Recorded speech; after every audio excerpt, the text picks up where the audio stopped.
Dime lo que es la que hay. Buenas noches. Estamos de vuelta aquí reunidos, conversando entre amigos en una tarde, en una noche.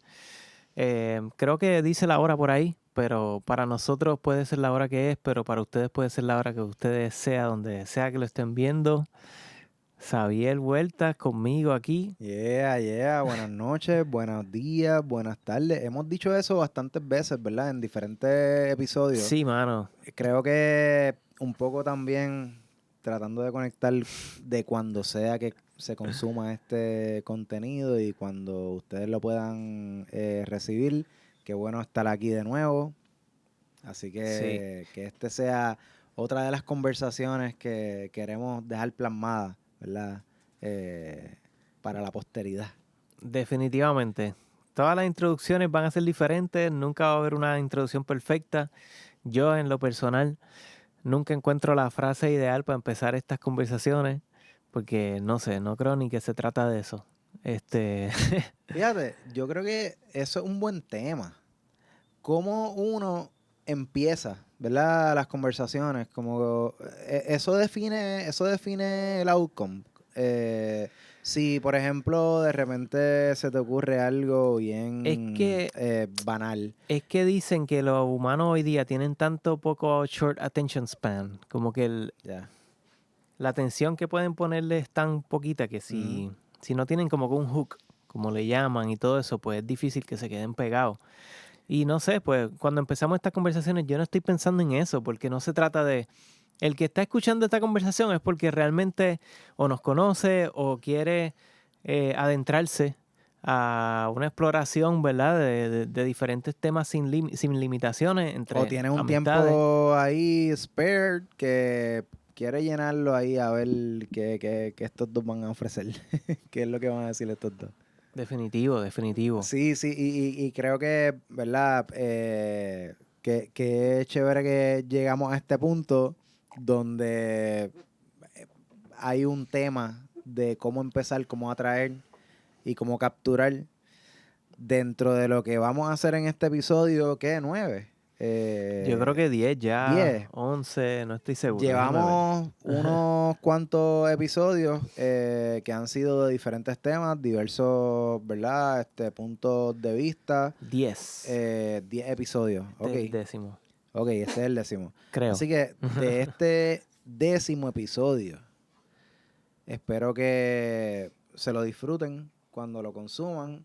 El 10º episodio de Cruzacalle Podcast. Eso es así. Cruzacalle Podcast siempre ha sido un espacio para explorar curiosidades, cualquier tipo de pregunta en donde se convergen diferentes industrias, como la tecnología, todo esto que está cambiando tan exponencialmente con eh, pues la cultura y la política también, y las artes en particularmente. O sea, la tecnología con las artes son dos áreas que son principales. Ya.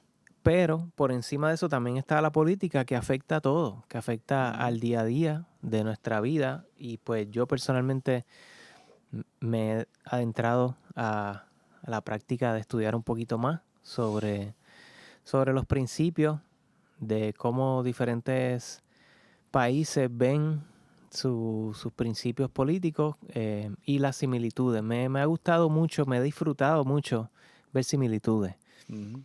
No sé si quiere hablar de alguna similitud internacional entre diferentes países antes de adentrarnos a otros temas, que también tenía una idea y unas preguntas y unas cositas que quería hacer, pero ¿te gustan las similitudes políticas entre diferentes países, internacionalmente hablando, políticamente hablando?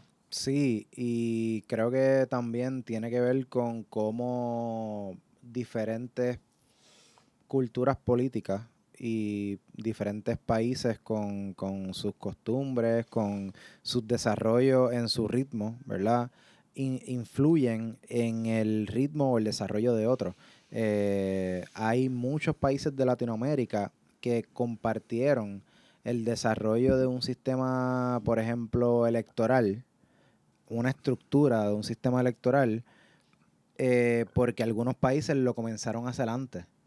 Así que también hay como esa similitud parte de que los países se influyen mutuamente y el progreso de algún país, digamos que sea por diplomacia, porque pues se comparte, porque hay una colaboración, porque hay una alianza, porque hay una relación entre países, se pueden entender y pueden decir, mira, yo hice esto, me funcionó.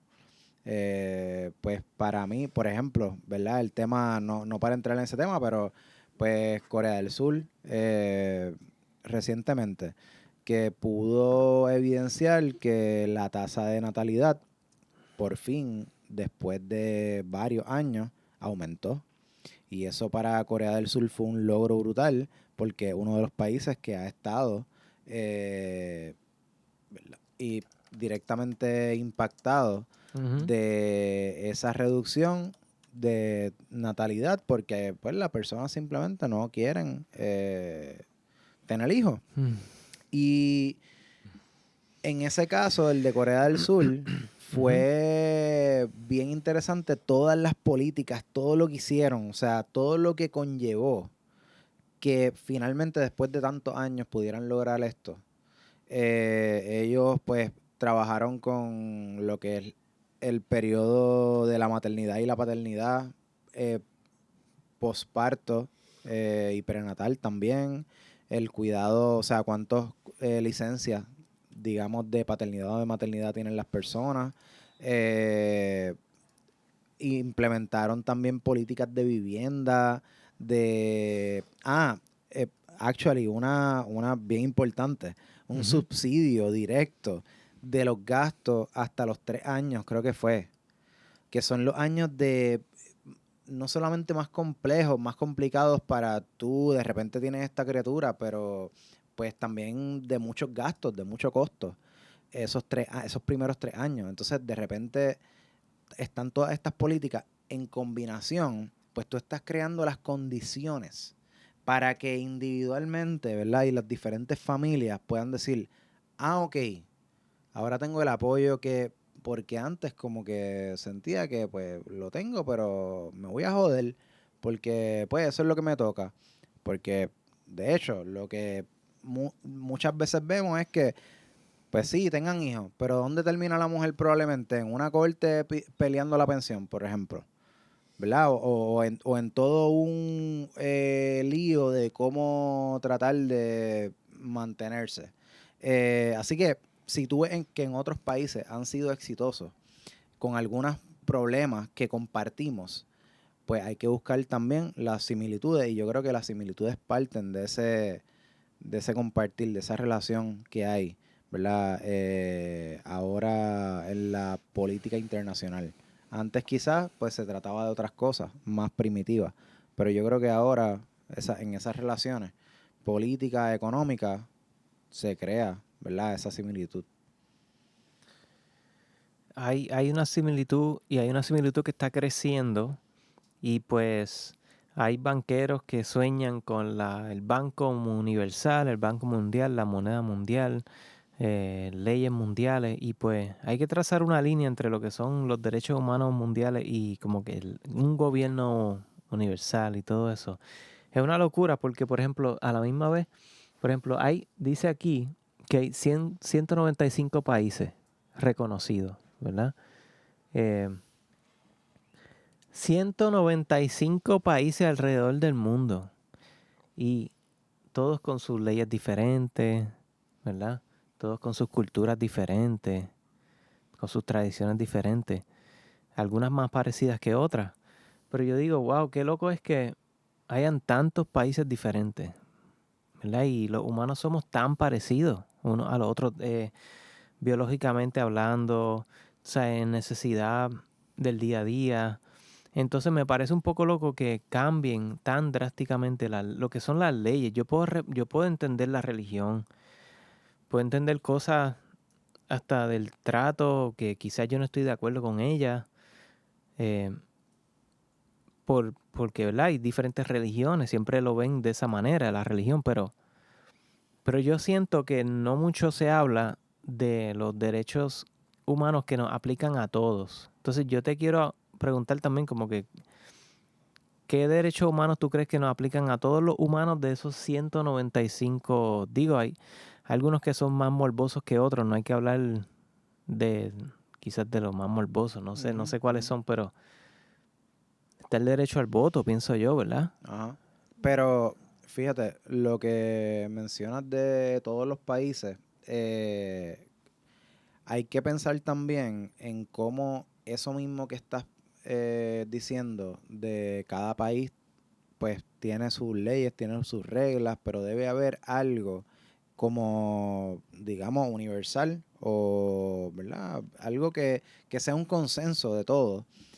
Parte también de la premisa de que volvemos, es como el individuo. A veces el individuo es bien diferente. A lo mejor tenemos esta persona que tiene esta misión, esta visión, este norte, estas capacidades, todo esto. Tenemos esta otra y ahí tenemos unas múltiples diferencias, multiplicidades de diferencias.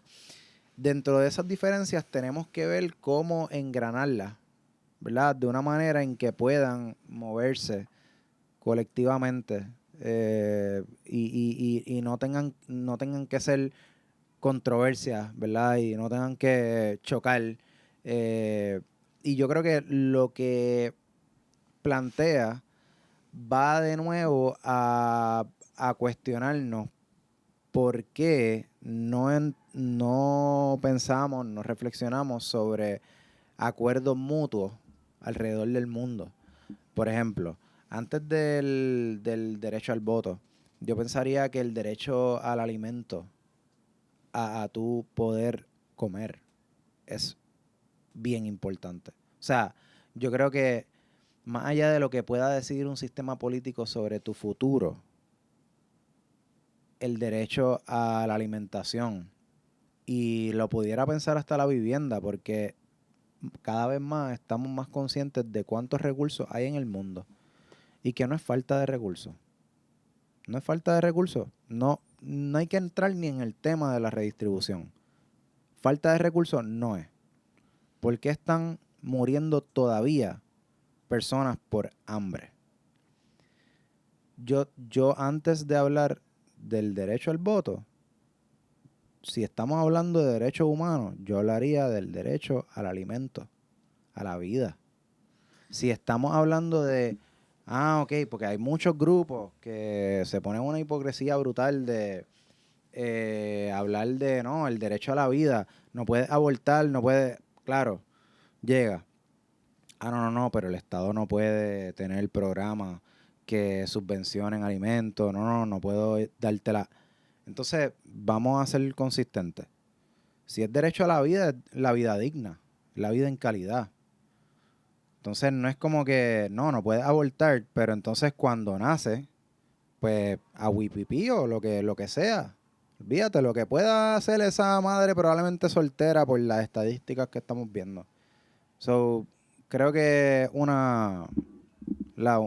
balance que tenemos que llegar, que pues como sociedad claramente todavía no le hemos cogido el sweet spot. Uh-huh. Y hablas hablas del derecho, que antes de hablar del derecho al voto, podemos hablar del derecho a comer, ¿verdad? A la comida, a la alimentación. Que tiene que ver con el derecho a la salud. Definitivo. Entonces, si pensamos, por ejemplo, que la alimentación es una necesidad, ¿verdad? Diaria, básicamente. Algo que si nos los quitan, pues básicamente nos morimos.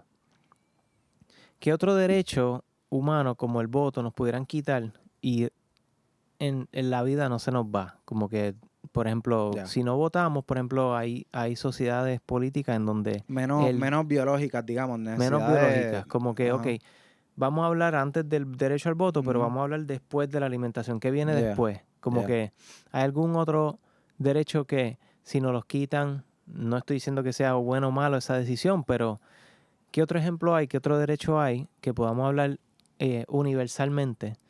Que podamos, por ejemplo, yo pienso que ya el del derecho al voto es un tema porque eso es tanta diferencia país por país y yo es como que me vuela la cabeza que ¿por qué? Sí, está bien, o sea, dale espacio a la cultura, dale espacio a la religión, pero ¿por qué tienes que modificar eso? De hecho, a mí me vuela la cabeza, yo no sé si tú tienes alguna información de esto, de que hay países en donde se vota cada 3 años, hay países que se vota cada 4 años, hay países Ujú. que se vota cada 5, y hay Cada países 6, que ni se vota exacto, tampoco. claro, Y pues claro. reconozco la historia de donde venimos, de las dinastías, de que no se votaba, Ujú. que es casi que algo contemporáneo, el derecho al voto, Que lo supuestamente. hablamos de hecho en un episodio anterior, la democracia es relativamente joven.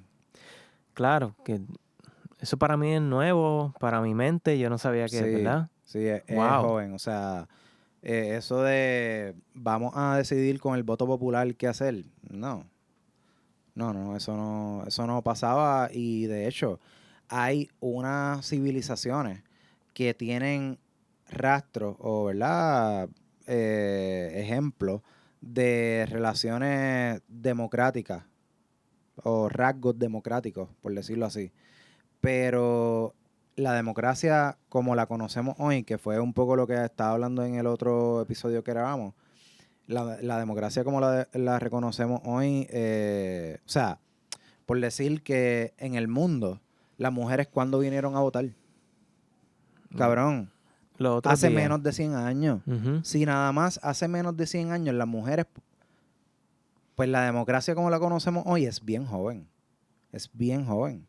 Hay muchos sistemas políticos antes de la democracia que existieron por mucho más tiempo y todavía estamos arrastrando esos O sea que, traumas. una pregunta, o sea, la democracia significa que la mayoría manda, No, la mayoría participa, la gente participa. pero manda si participan en una decisión, No, pues la porque mayoría manda. ahí estamos entrando en, por ejemplo,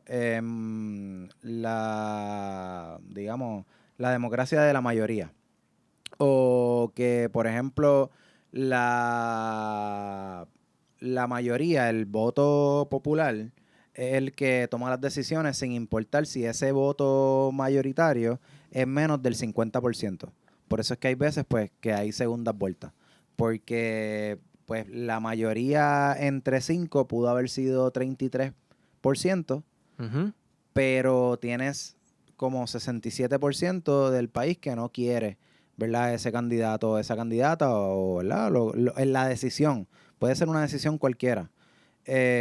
Así que tú tienes ahí un ejemplo de la democracia no herramienta para la mayoría, porque la mayoría decidió lo contrario, pero hay una minoría dentro de la mayoría votante que pudo, dentro de la estructura electoral, decidir el destino del país. El destino, 33%, el destino de 67%, que no estaban de acuerdo. Así que tienes diferentes niveles. Hay democracias que tienen una participación más activa. Pero técnicamente eso sería mayoría. O sea, si lo dividimos en partidos, mayoría en partidos, pero no en mayoría en el 100% de las personas. Entiendo eso. Exacto. Entiendo eso, que son minorías, o sea, son menos del 50%. Ujú. Porque numéricamente, si tú redondeas .5, ¿verdad? .6 ya lo tienes que redondear para allá. Pero yo digo entonces, ¿dónde se traza la línea de cuántos partidos pueden haber en un país para que eso se evite? O sea, no, ¿qué país?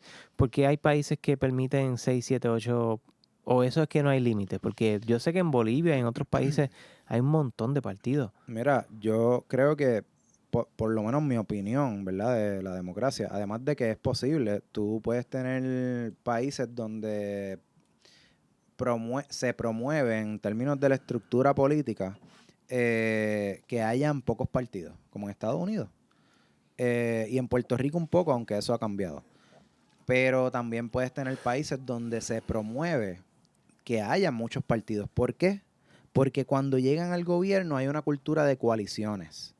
Cuando los partidos en Latinoamérica, que hay países que tienen múltiples Coaliciones. partidos, llegan, especialmente en los parlamentos, ¿verdad? Lo que conocemos aquí como la legislatura, la Cámara, etcétera. Como no hay una mayoría contundente, matemática, tienen que hacer coaliciones para gobernar. Y eso se da en Europa, se da en Latinoamérica. Hay partidos que tienen que negociar con otros partidos cuando llegan, digamos, a posiciones de poder para entonces decir, bueno, vamos, ok, llegamos aquí. Tenemos la mayoría de votos para elegir nuestro primer ministro. O en el caso de, pues, presidente del Congreso, o sea, la legislatura, whatever. Ok, nunca vamos a tener los votos si nos aislamos en nuestros partidos múltiples. Nunca vamos a tener los votos para pasar ninguna legislación. ¿Qué hacen? Tienen una cultura de coalición. Yo hablo contigo y te digo, mira, en estos temas estamos de acuerdo, en estos temas no estamos de acuerdo. Ok, pero en la mayoría estamos de acuerdo. Coaligamos. So, lo que te quiero decir es que los múltiples partidos no es el problema en sí. Puedes tener una democracia saludable con múltiples partidos. Obviamente, si vas a elegir a las posiciones de poder más altas, no puedes hacerlo con una mayoría simple. Tienes que hacerlo 50+1. Eso es lo que yo diría justo. Y si hay 14 candidatos, ok, 14 candidatos, los más que sacaron votos, los dos más que sacaron votos en esos 14, van a una segunda vuelta. Y el país tiene que volver a votar. Sí, tienen que volver a votar. No entiendo por qué tiene que ser un problema. Y yo creo que algo que hemos hablado es que la tecnología puede ayudar a eso. Hay países que han avanzado tecnológicamente en la cuestión del voto. Claro, Entonces, pues claro. eso propiciaría que la segunda vuelta no fuese un issue. Idealmente no. Idealmente debería de ser así. La cosa es Sí. que pues hay Mientras países y más hay participación, mejor, ¿no? Ujú, completamente, completamente. Y yo soy fiel creyente de que la tecnología se debe de seguir actualizando en ese sentido, de los comicios, del juego de la política, del deporte, Ujú.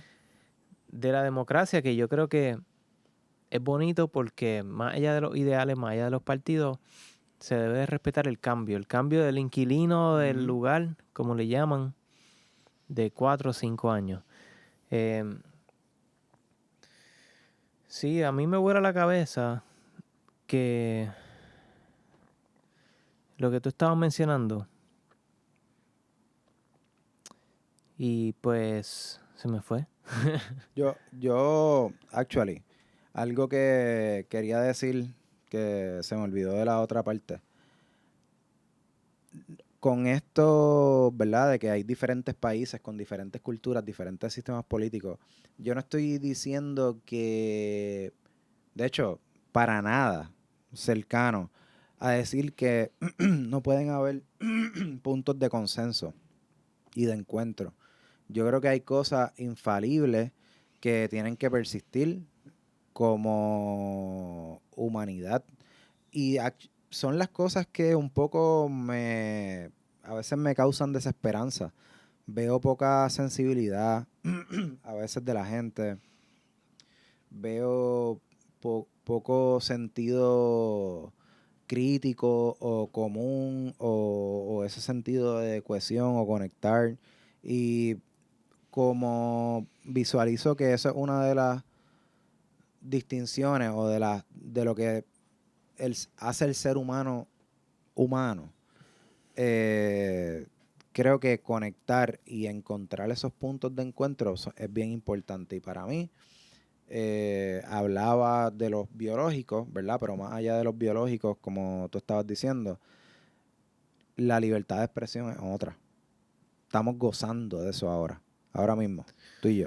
Estamos Claro, gozando de eso ahora. estamos gozando. Eso es algo bien importante que también dentro de su contexto ha tenido sus retos a la democracia. Hay un libro, yo no sé si yo lo he mencionado antes aquí, pero Svetan Todorov, Los enemigos íntimos de la democracia. Dentro de los enemigos íntimos de la democracia que él describe está la libertad de expresión, porque aunque es un fundamento de la democracia, cuando grupos en base a algo democrático lo utilizan para oprimir a otros con la justificación de tengo la libertad de expresarme, pues ahí se convierte en violencia. Y, ¿verdad? Un ejemplo de cómo el libro lo toma y cómo la libertad de expresión también puede ser, si simplemente es por ahí para abajo, no tengo ningún tipo de control, pues puede ser complicado, ¿verdad? Y eso, más allá de mi opinión, pues eso es lo que dice el libro. Este, y yo creo que la otra es la libertad de conocimiento, en términos de información, de poder educar, de educarte. Creo que más allá de lo biológico, para mí el derecho al voto, el derecho a elegir tu futuro Ujú. en general, el derecho sí a educarte y, bueno, tener algún tipo de agencia en tu futuro, o sea, pensar en tu futuro. Ujú. Sí, y hablando de los partidos y de los derechos universales, ¿verdad? Que nos aplican a todos los humanos, a mí me vuela la cabeza que, por ejemplo, no haya un control directo en poder decirle a un país, por ejemplo, tiene un límite de 2, 3 partidos, porque los partidos, ¿quién controla cuando un partido se cae o se destruye o toma malas decisiones para que ese partido no vaya para ningún lado? Nadie, el mismo partido, las situaciones de ese país, del día a día, llevan a la evolución de los partidos. Eso es algo natural, eso es algo que responde a las necesidades del momento. Entonces, hay reglas y hay reglas. Como que veo la necesidad de que no se le ponga un límite necesariamente de número, pero por otro lado eso abre puertas a que en países en donde quizás la injusticia es más grande, pues utilicen eso como una herramienta para confundir a la gente. Por ejemplo, en Venezuela se vio que intentaban de confundir a la gente con un montón de partidos, una pancarta bien complicada también, como que las caras bien chiquitas, las más grandes, las más que tú querías, estilo otro, y bueno, es información general, pública, tú sabes, y de que, de que eso ha sido una herramienta, porque en la política, lamentablemente, la consideran también como un deporte, en el sentido de que se puede manipular siempre y cuando se trate del día de las elecciones. El día de las elecciones es como que el único día donde la gente tiene acceso a poder manipular ese mundo. Dicen que, ¿verdad? La soberanía recae en el pueblo y el pueblo es el dueño de, ¿verdad? Del Estado, trabaja para la gente y todo eso. Mas, sin embargo, con ese día se juega mucho, mano. Se juega mucho. ¿Dónde tú crees que un país donde no se juegue mucho con la transparencia de la gente? Porque bueno, en Puerto Rico hay mucho bache. Nosotros mismos estuvimos hablando aquí de podcasts anteriores de cómo se utilizó el voto ausente, se utilizó, wow, un montón de diferentes técnicas para poder manipular. En Venezuela ni se diga, de los pocos países que yo he estudiado, pero alrededor del mundo, como que a ti, ¿tú entiendes que hay algún país más transparente que todos los demás? ¿O tú crees que en todos los países hay trucos? Bueno, yo, de nuevo, la democracia siempre fue desde un principio un sistema imperfecto. En la medida en que tú quieres aumentar la participación, tú aumentas el margen de error también. Porque pues no es lo mismo que un grupo pequeño decida a que la población decida. Para primero contestarte la pregunta de los partidos, que para mí es súper interesante y es un tema que hay que seguir tocando. Cómo los partidos surgen y caen.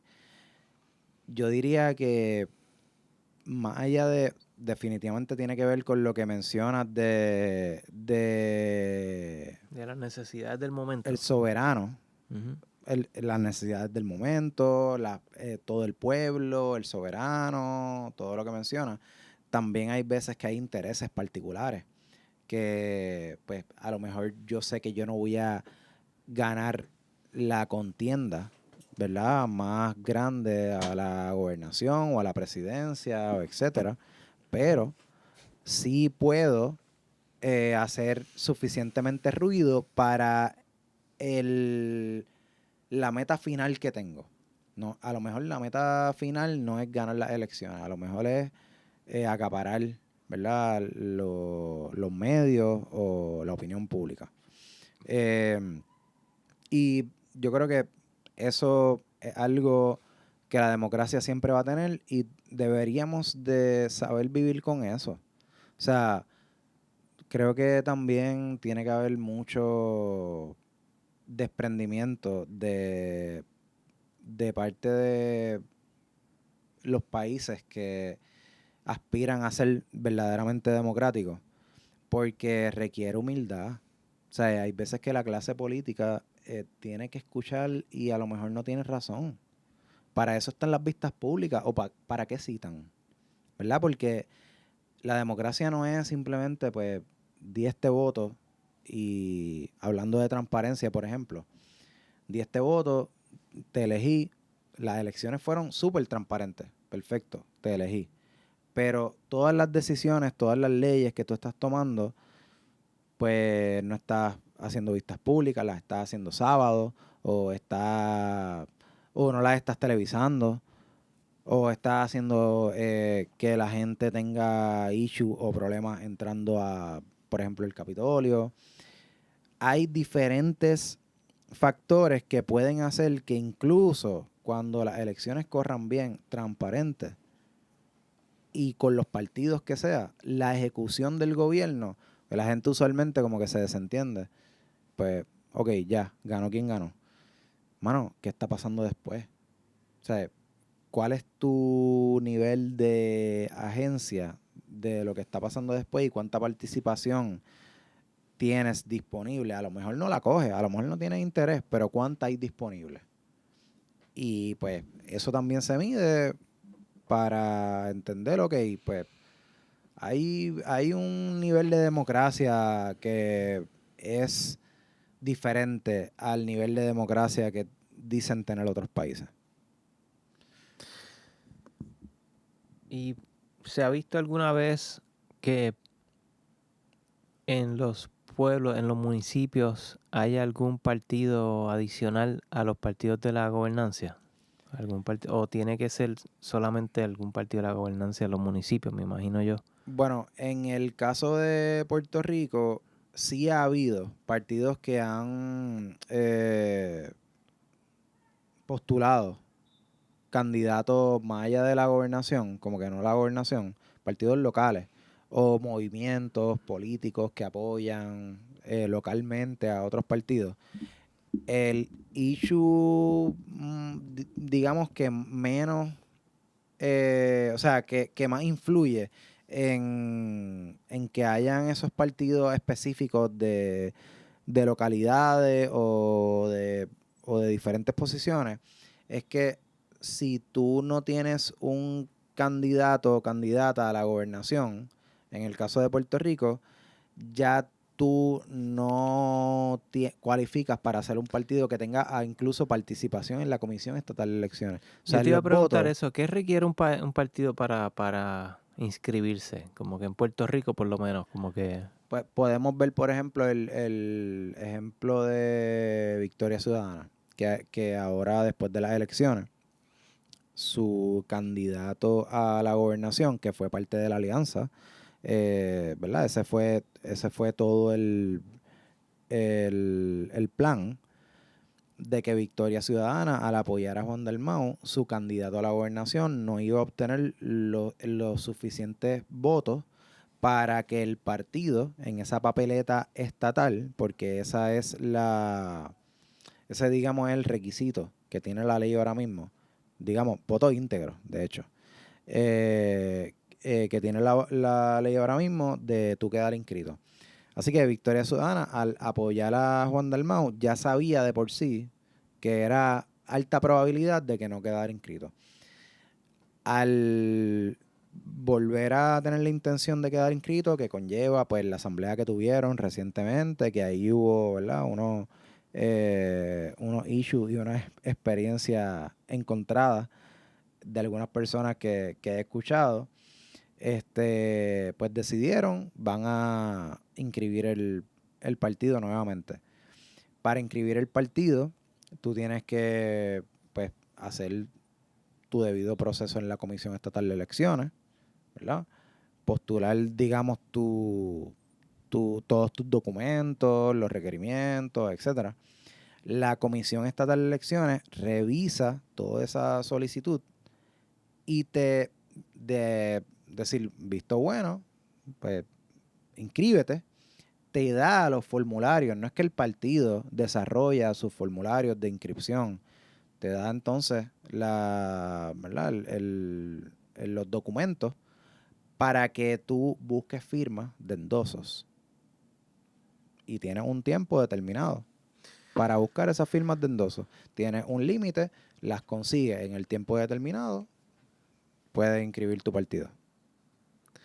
Pero hay una ley por encima de todo eso y es que nadie puede atentar en contra de la democracia, ¿no? Como que ¿qué partido puede tener en su agenda el que de aquí a 4 o 5 años no se puedan volver a llevar a cabo los comicios? Como De hecho, no hay ninguna enmienda ni ley de eso de atentar contra la democracia.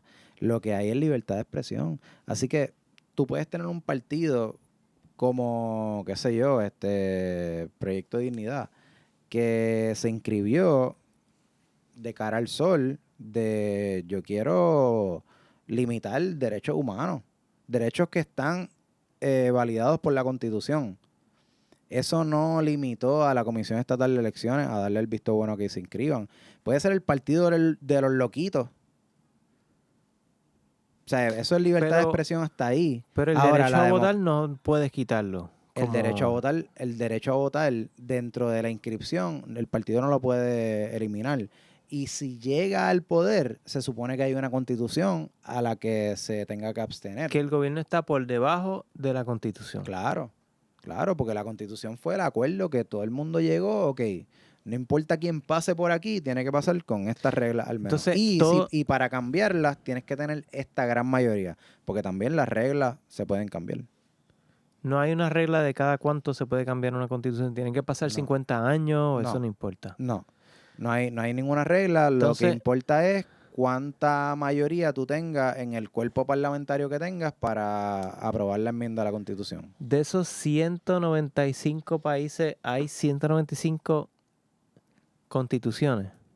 Si están contando como países soberanos, sí, cada país va a tener su acuerdo, que a lo mejor le va a llamar otro nombre, pero su acuerdo social, su contrato social, sí.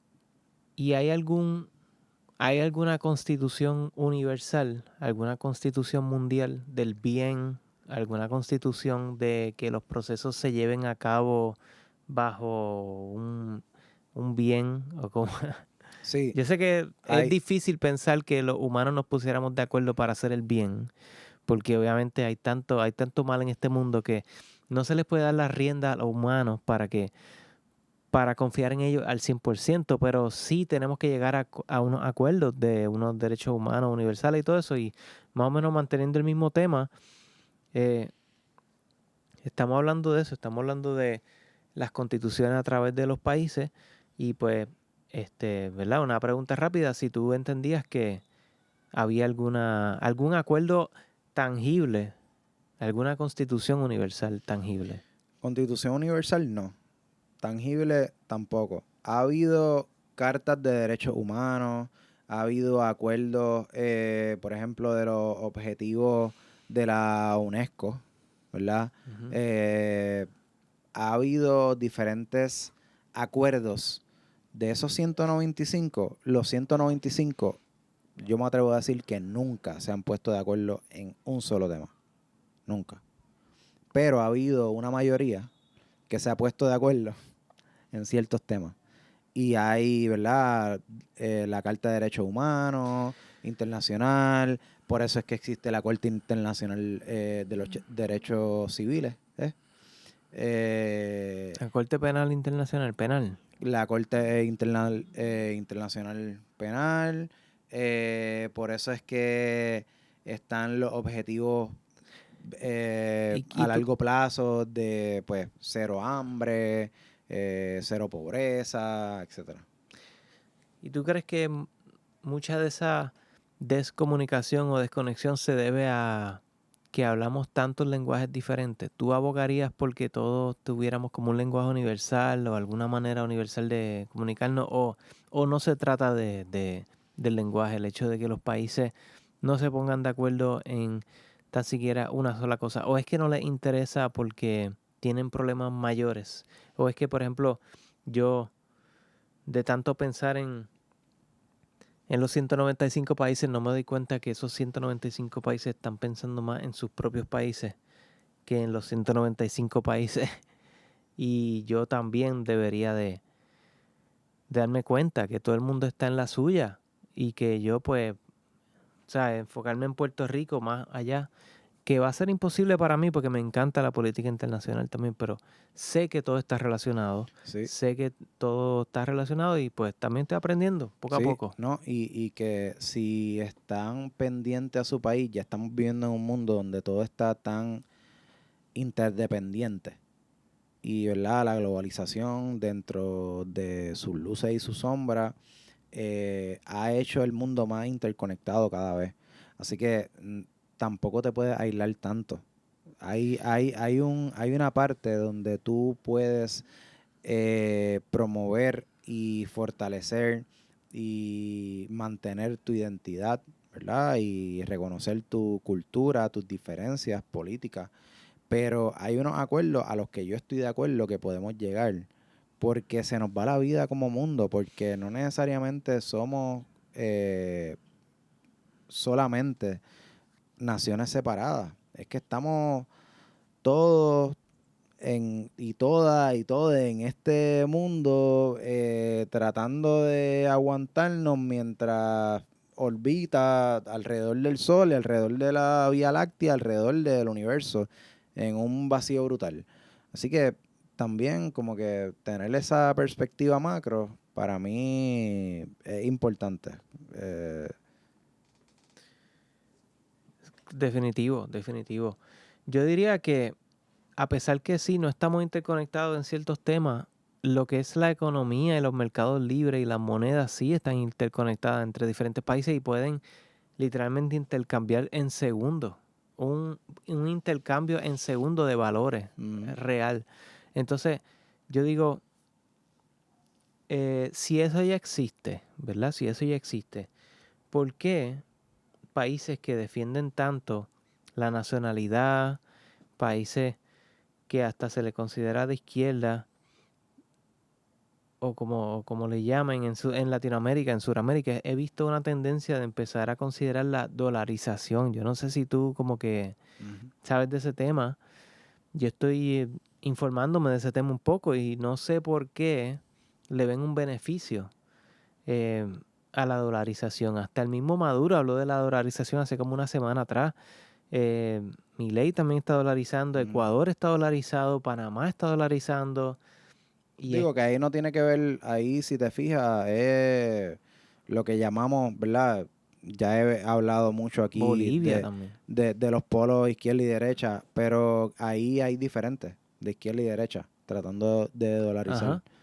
Entonces, ¿qué tiene que ver la dolarización que le beneficie tanto a países de izquierda, de derecha? Como que, ¿será que la moneda universal les beneficia? Como que, ¿será que una sola moneda en común les beneficia? Porque así les evita la volatilidad que pueda tener las decisiones con su moneda nacional o como que unirse a un mercado mundial pudiera quizás quitarle responsabilidad de su hombro de mantener estable una moneda que se basaría en sus propias decisiones. Ya no se basa en sus propias decisiones, ahora se basa en las decisiones mundiales, básicamente.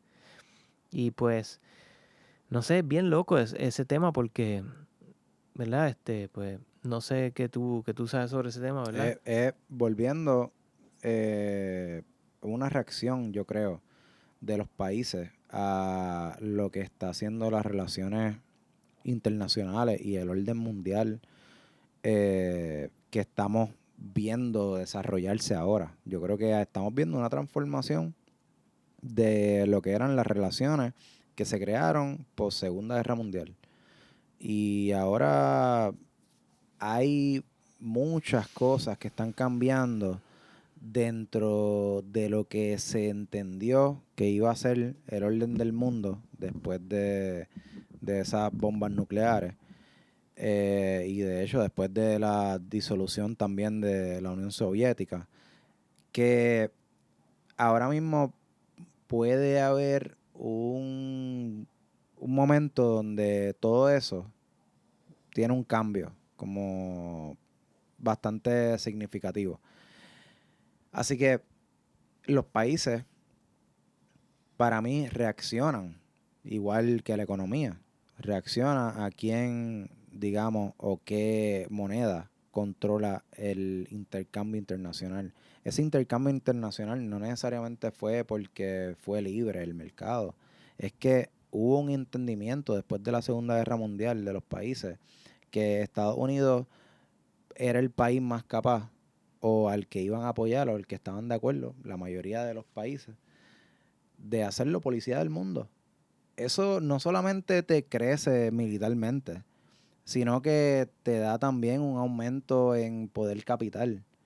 Así que el dólar empieza, después de la Segunda Guerra Mundial, empieza a hacer una carrera. No es que vaya a ser el más poderoso, pero de las monedas más poderosas del mundo es cuestión de tiempo, ¿verdad?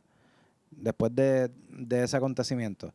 Ahora, viéndolo después de, wow, 50 años o más, 60 años, estamos viendo los cambios y la transformación de la diplomacia ahora en el mundo, que yo no sé tú, pero yo estoy, para mí, como, o sea, como aficionado y, ¿verdad? Y no solamente aficionado, sino que, pues, parte de mi disciplina, es parte de lo que estudio y de lo que hago profesionalmente, me vuela la cabeza bien brutal la forma en que países como Estados Unidos, que lleva una trayectoria de diplomacia sensata, por decirlo así, o por lo menos respetuosa, esté provocando toda esta ola que afecta a otros países definitivamente, y uno ve cómo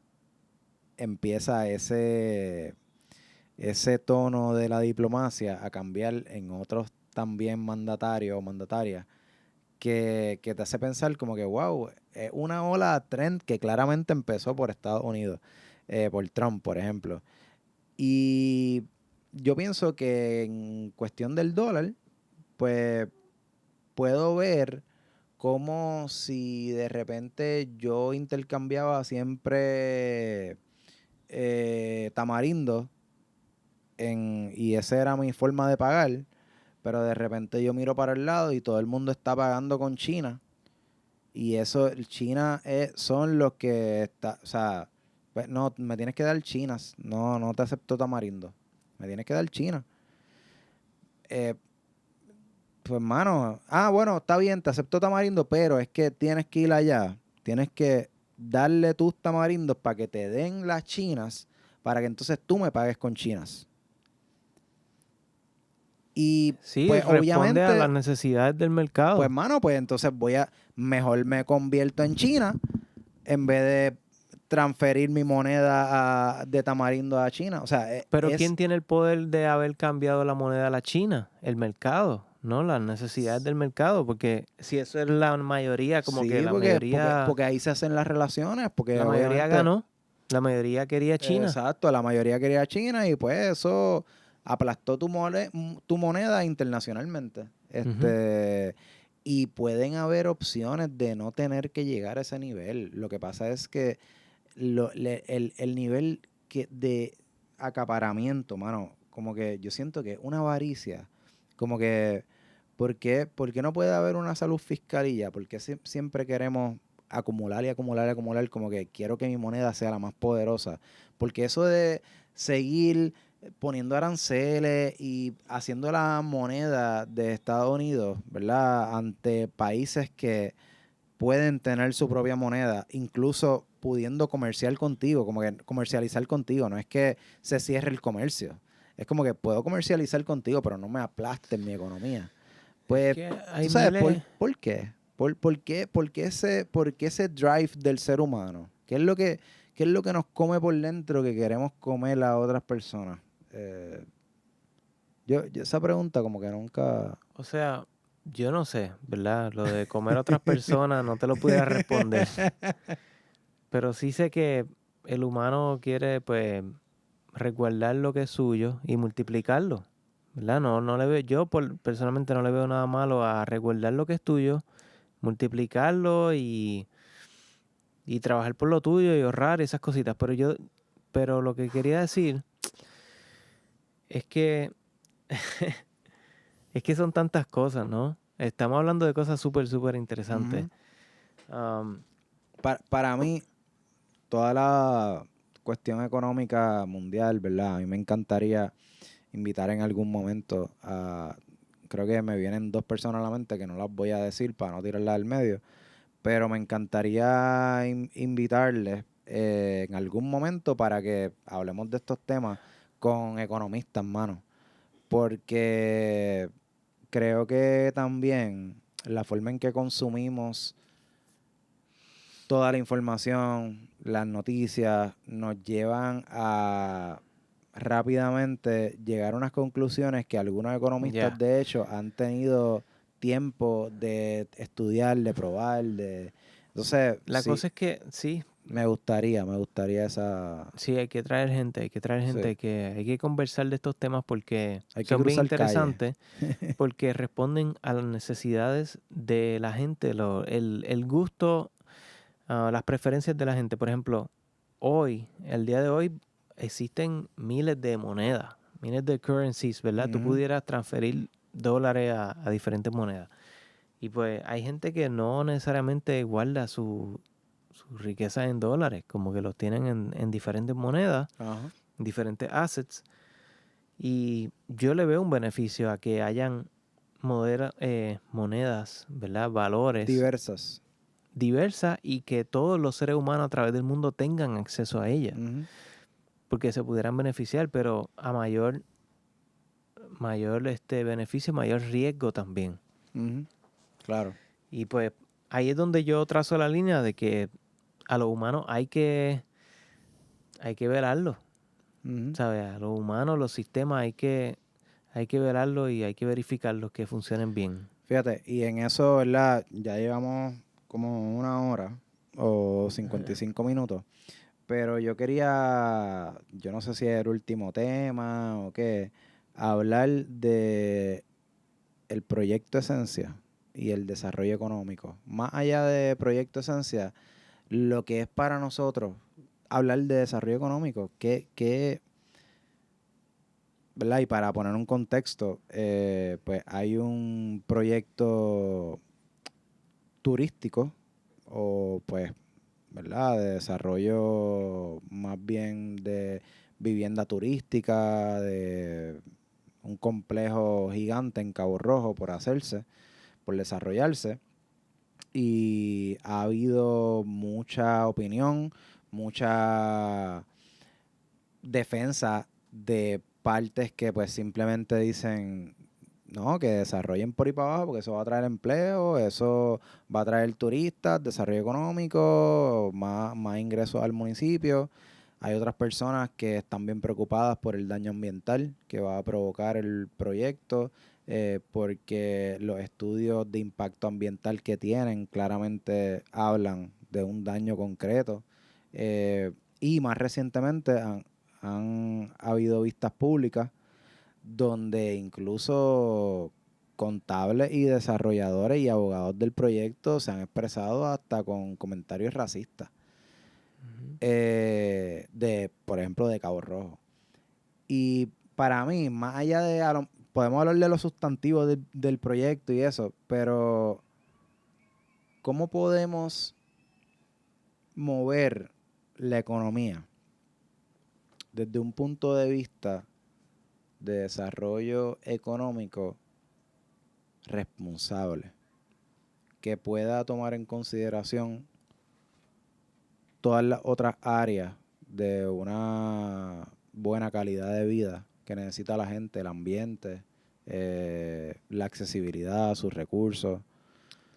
¿Cómo podemos hacer que esas dos cosas, ¿verdad?, puedan balancearse? Yo creo que debe haber una entidad aparte, porque la economía responde a las necesidades de la gente y las necesidades de la gente no necesariamente todo el tiempo son éticas. Entonces, la gente, yo creo que tiene que haber una compañía aparte que audite, esa era la palabra que estaba buscando ahorita, que audite eh, esas leyes ambientales y todas esas cosas que no afecten los planes, y también pienso que le debe aplicar a todos los humanos alrededor del mundo. O sea, yo pienso que muchas de las cosas que estamos hablando no hay por qué limitarlas a un solo país. Pero claro, ¿quién audita esas cosas Pero también? ya Tú de por sabes. sí no pudiera ser una compañía, porque entonces, pues, un grupo que la controla y pues audita a quien quiera y a quien no.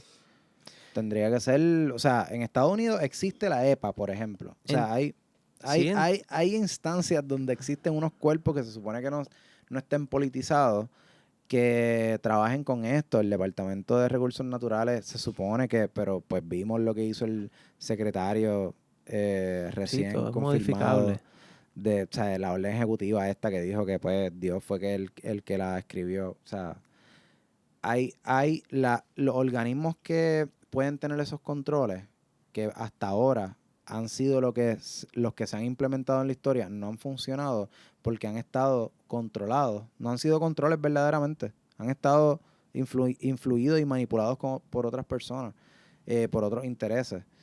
Y yo creo que la clave está en cómo eso que tú dices de un ente, un cuerpo que vele por esto a nivel global quizá pueda no ser manipulado, influenciado más allá de la necesidad del globo, del planeta. Ujú. Por ejemplo, pues en Cabo Rojo, El el país. proyecto Esencia, por ejemplo, Ujú. es un tema que le puede pasar a diferentes países también. O sea, esto es algo que yo Le creo que está está pasando, pasando sí, alrededor claro, del mundo. claro. Y yo creo que se deben de activar los mismos protocolos de, tú sabes, corroboración de todo tipo. Corroboración del proyecto, del lugar, de los alrededores. Entonces, eso tú crees que entonces le toca a cada país por individual. Como que no deben de haber unos derechos ambientales en donde siempre que toda construcción se deba de regir por eso. Pues esto es un buen ejemplo para explicar la diferencia de la ley y el reglamento. La ley, por ejemplo, pues los legisladores hacen sus leyes.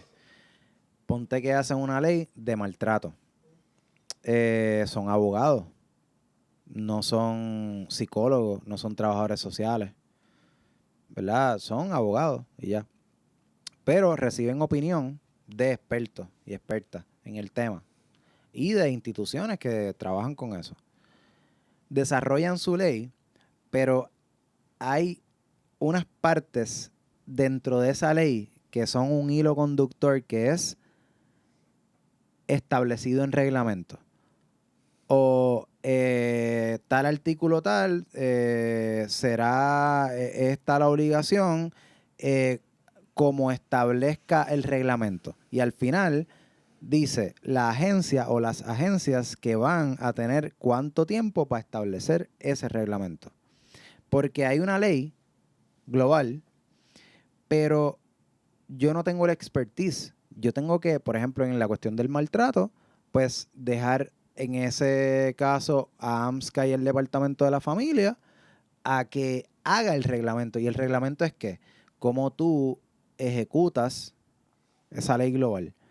Así que es cónsono que pueda haber un derecho global, internacional, ambiental y ecológico, pero que sean los países y los estados que puedan estructural cómo se ve ese derecho en su país. Porque las necesidades de cuidar el ecosistema de Groenlandia no van a ser las mismas que las de Cabo Rojo. Entonces, a lo mejor el mismo derecho global aplica, pero la forma en que los países tienen que desarrollar su reglamento es bien distinta. No puedes dejar que tampoco lo macro te atropelle. Sí, tienen que Lo haber local, peritos locales. locales, exacto. Peritos locales definitivos. Exacto. Ahí es una parte que, pero eso no quita que haya un derecho universal a un ambiente, a un ecosistema saludable. Porque el mundo permite para eso. O sea, el mundo permite para eso. Entonces, volvemos, mano. No queremos simplemente seguir reproduciéndonos porque sí. Queremos que este ecosistema sea agradable a lo largo del tiempo para nuevas generaciones. Y el proyecto Esencia, por ejemplo, dentro de lo que, ¿verdad?, he leído y de lo que he escuchado por personas que saben directamente del tema o han estado vinculadas a todo lo que ha sido el desarrollo de las vistas, mano, no tienen ni tan siquiera la base de los estudios de impacto ambiental para poder hacer esto. O sea, estos son vistas para sentar las bases de que se abrió un proceso democrático donde todo el mundo se expresó, pero a lo último se construye. Porque mira lo que pasó en Rincón hoy, que el corillo se estuvo protestando y manifestando y vino la policía que, mano, ¿hace cuánto a ti no te para un guardia? A mí, digo, me dieron un ticket hace como 2 años, pero por estacionamiento. 2 años. Ok. Sí, hace como 2 años por estacionamiento. Pero de pararme así, un Ajá. guardia en la calle. Yo llevo 6 años en Puerto Rico, no ha pasado todavía. Tampoco es que lo estamos llamando, corillo. No o lo sea, estamos llamando. relax, quédense ahí, tú sabes, Última comiéndose vez. su... Perdón, iba a decir algo... Yo creo que fue en el año 2011 Ok, o 2010. ok.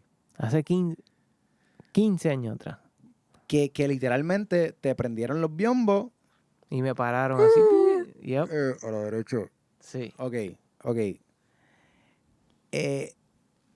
Cada vez es más raro tú ver una intervención policíaca en el tránsito Ujú. por gente que está guiando al garete o está... Entonces, tú me quieres decir que tú estabas ready con un corillo de policía en Rincón para parar a una gente que estaba protestando legítimamente, ejerciendo su derecho a libre expresión sobre el ecosistema, que cuando ellos se mueran, eso va a seguir ahí.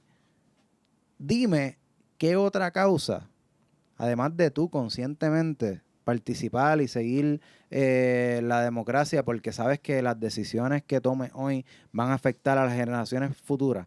¿Qué otra causa más desprendida que tú luchar por un ecosistema que tú sabes que tú quieres que dure mucho más que tú?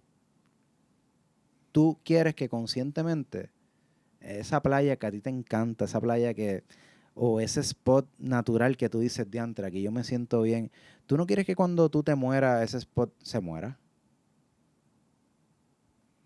Tú quieres que otras generaciones también lo vivan. Aunque esas generaciones no sean tu sangre. De eso se trata el ser humano. En la medida en que perdamos eso, somos una isla. No es como que podemos coger el carro y cruzar un puente e ir a RD y de RD ir a... O sea, estamos aquí, tenemos este canto. Entonces, vamos a tomar tan liviano y tan violento el que... O sea, tan liviano por un lado, el que hayan desarrolladores que quieran pasarse por la piedra un montón de cosas y construir. Y tan violento el que haya un grupo de personas que esté vigilando y contraatacando. Contra, mano, siento que a veces estamos jugando en contra de nuestro equipo. O sea, de verdad nos falta el sentido común a veces como país. Y yo sé que estamos pensando, ¿verdad? Ya, y lo estoy hablando más por los gobiernos, por el alcalde que se coló en la vista para deponer ahí al garete sin estar escuchando al pueblo de entrada, que probablemente si lo hubiese escuchado de entrada hubiese ido con la deposición de esto no se va a hacer aquí, ¿verdad? Pero como estamos a 2025 y las elecciones son a 2028, pues está apostando a que esto se olvide, que el proyecto se haga como quiera y que entonces los donantes de ese proyecto le donen para su campaña. O sea, porque lo que estamos pensando en Puerto Rico es corto plazo. Corto plazo. Lo quiero para mí. Yo quiero, o sea, así, en ningún futuro mediano o largo plazo, yo veo algo que todos los puertorriqueños y puertorriqueñas podamos disfrutarnos, porque todo lo estamos acaparando en ese esfuerzo del presente, de simplemente esto es lo que necesito, esto es lo que quiero. Y para mí, Proyecto Esencia es un ejemplo claro de eso. Y es otro ejemplo de por qué, que era otro tema que teníamos. Eh, ya estamos ahí como 1 hora y pico. Sí, ya debemos de estar cerrando ya. Pero el último, ¿verdad? Recientemente salió un borrador de una orden ejecutiva que escribió un grupo de personas para plantear desde el punto de vista de la filosofía o la administración Trump un proceso de independencia para Puerto Rico. Y eso fue un revuelo brutal desde la semana pasada. Capturó la atención bien brutal. Y más allá del suceso, de todo lo que pasó, ir al detalle, porque este podcast es más para hablar, ¿verdad? Y cruzar calle y diferentes perspectivas. Los dos lo consumimos, o sea, un poco de lo que estaba pasando. A mí me pareció, antes de escuchar y maybe este es el último tema, a mí me pareció bien interesante que pasara como 2 días después del summit de la estadidad que hicieron los PNP. Los PNP se fueron en corillo, en avión, o sea, par de corillo para allá a defender la estadidad, dizque reuniéndose con congresistas, qué sé yo, que supuestamente, según Pablito José, el comisionado residente, él cuando hablaba con los congresistas decía, oye, esos puertorriqueños que mucho les gusta tirar fotos, aparentemente cada vez que, tú sabes, filmaban algo, tiraban una foto, la selfie, esto, lo otro, es como que en Washington maybe eso es muy tropical, pero estaban ahí, olvídate, la delegación estadista tirando fotos, la selfie, el faranduleo, Sí. que después salió una foto de Rivera Chat y Carmelo Ríos y todo eso, viendo el mensaje de Donald Trump. Básicamente parecía un lobby En de el un lobby hotel. del hotel, sí. Ajá, el televisor conectado. Mira, me mueve ese televisor ahí, me lo pone ahí, esto, lo otro, que se veía en la esquina una cerveza de Carmelo Ríos que empezaron a decir, oye, ¿eso también se paga con fondos públicos? O, tú sabes, porque esos viajes, yo quiero que sepan, esos pasajes para Washington de toda esta gente, lo pagamos nosotros. Cuando estamos pagando las contribuciones, cuando estamos pagando el IVU, cuando estamos contribuyendo a este país con el fondo público, estamos pagándole los viajes a esta gente para que defiendan disque la estadidad. Ok. Después de eso viene un grupo y hace esto. Y ese grupo lo hace motus propios. No son personas electas por el pueblo, así que son gente que lo están pagando por sus bolsillos. El pueblo no está pagando por eso. Mi hermano, ¿qué reacciones más brutales ha provocado esto? Todo el mundo se ha ido en crisis de, no, ¿cómo es posible que hicieron eso sin contar? Eso es una desfachatez para la cuestión democrática de... pero despilfarrar fondos públicos en este viaje de la estadidad o los cientos de miles de chavos que se gastaron con los delegados de la estadidad, los otros que estaba Ricky Rosselló, estaba Mayita Meléndez, estaba Elizabeth Ríos, Elizabeth whatever, qué bueno que no me acuerdo el apellido.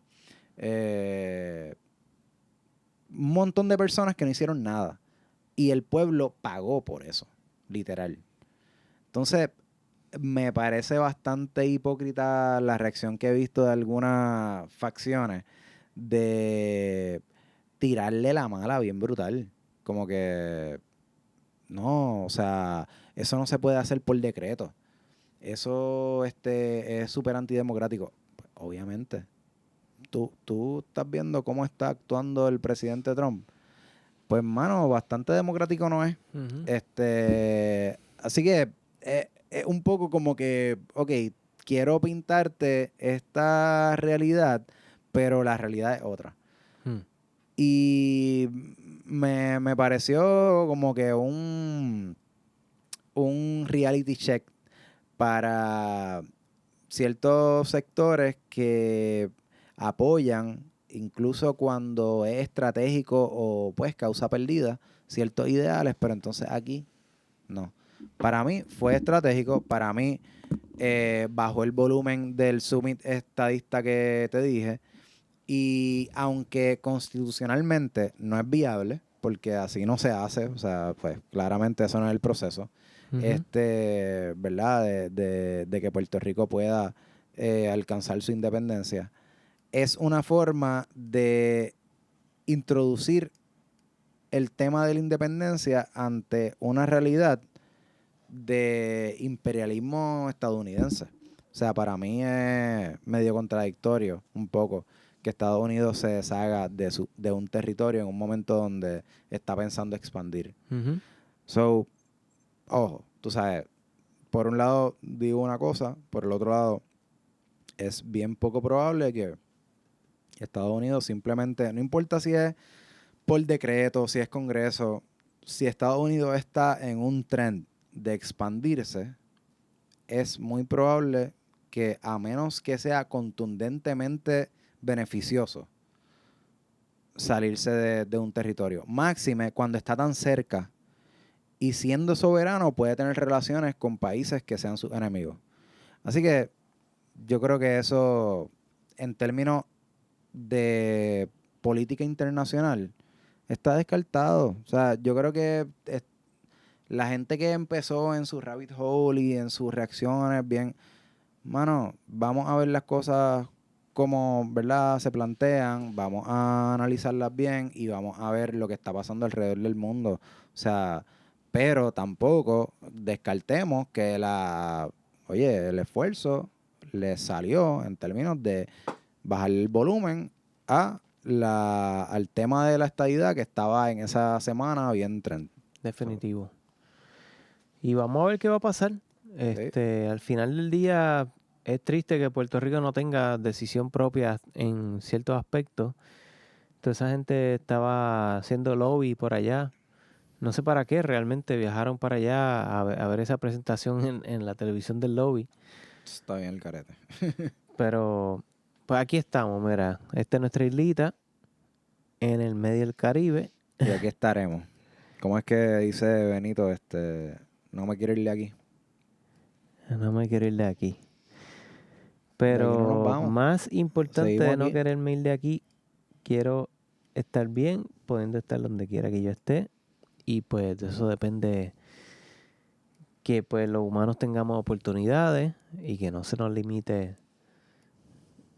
las oportunidades en lo que sea que querramos hacer. Um, Yeah. Esperemos que pues las cosas mejoren y que no se vayan a la mierda como muchas de las cosas parecen que van a irse. Ya llevamos aquí suficiente tiempo para el episodio de hoy. Nada, y estaremos aquí. Si las cosas se van a la mierda también, Estaremos aquí. grabaremos y hablaremos sobre eso hasta que se vayan tan a la mierda que no podamos hacerlo. Ojalá que no pase. Sí, sí. Pero qué Pero bueno. nada, Hoy hemos estado relajados, honestamente, compartiendo, conversando. Yeah. Y los temas siempre se nos quedan cortos. So vamos a seguir conversando en una próxima ocasión. Vamos a seguir. Tenemos un par de cositas por ahí pendientes para enseñarles. Así que stay tuned a otro Cruzacalle Podcast. Yes. Siempre pensando en no te quedes en la acera. No te Cruza quedes en la calle. Sare. Dale. Cheers. Suave.